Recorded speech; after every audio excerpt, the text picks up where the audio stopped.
네, 사유리 씨가 엄마가 됐습니다. 그런데 아빠는 예. 우리의 기존 개념에서 좀 달라요. 네.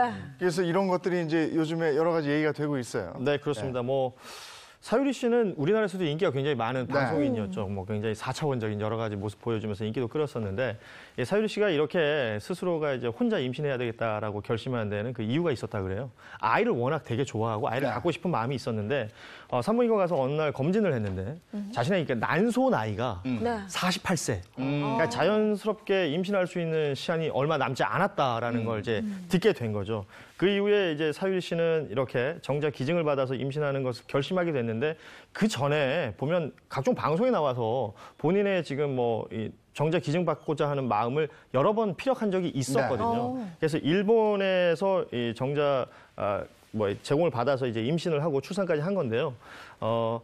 아이를 낳기 위해서 마음에도 없는 사람하고 급하게 결혼하고 급하게 또 이 출산하는 그런 과정을 겪고 싶지 않았다는 겁니다. 그러니까 사유리 씨의 이런 자발적 비혼마가 되는 길을 선택한 건데 뭐 여기에 대해서는 말씀하신 것처럼 굉장히 여러 가지 이야기가 네. 나오고 있습니다. 네, 뭐 저 같은 경우에도 사유리 씨랑 몇 번 방송을 해봤는데 참 재밌습니다. 근데 사유리 씨의 선택에 누리꾼과 동료 연예인들도 축하 메시지를 많이 보내고 있습니다. 국내 누리꾼들은요, 엄마 사랑 가득 받는 아이로 잘 키웠으면 좋겠습니다. 응원하는 메시지도 있고요. 용기 있는 선택이라며 존중의 시선을 보내는 분들이 의외로 많았습니다. 또 사유리 씨와 친분이 있는 우리 이상민 씨, 송은희 씨, 샘 해밍턴을 비롯한 뭐 연예인들의 축하의 메시지도 많이 답보했습니다. 네, 사유리 씨 자신의 SNS를 좀 살펴보시면요. 지금까지는 내 위주로 살아왔지만 앞으로는 아들을 위해서 살겠다라고 밝혔고요.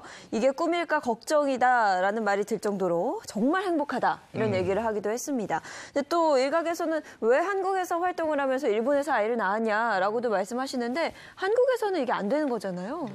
안 된다는 표현보다 어렵다는 표현이 어렵죠. 맞을 네네. 거예요. 굉장히 어렵습니다. 일각에서는 불법이다 뭐 이런 얘기도 하는데 불법이라는 표현은 좀 틀린 것 같고요. 네. 법이 다소 부족하다 이렇게 이해하시면 될 것 같아요. 지금 예전에는 이런 게 아예 법 규정 자체가 없었기 때문에 어떻게 이루어졌는지 알 수가 없지만 2005년에 이제 황우석 사태 이른바 예. 황우석 사태 이후에 생명윤리에 관한 이 법률이 제정이 됐어요. 이 법률에 보면 이 정자 기증을 받을 수 있는 부분들이 뭐 불임이나 난임 부부들을 위한 형태에서는 있는데 네.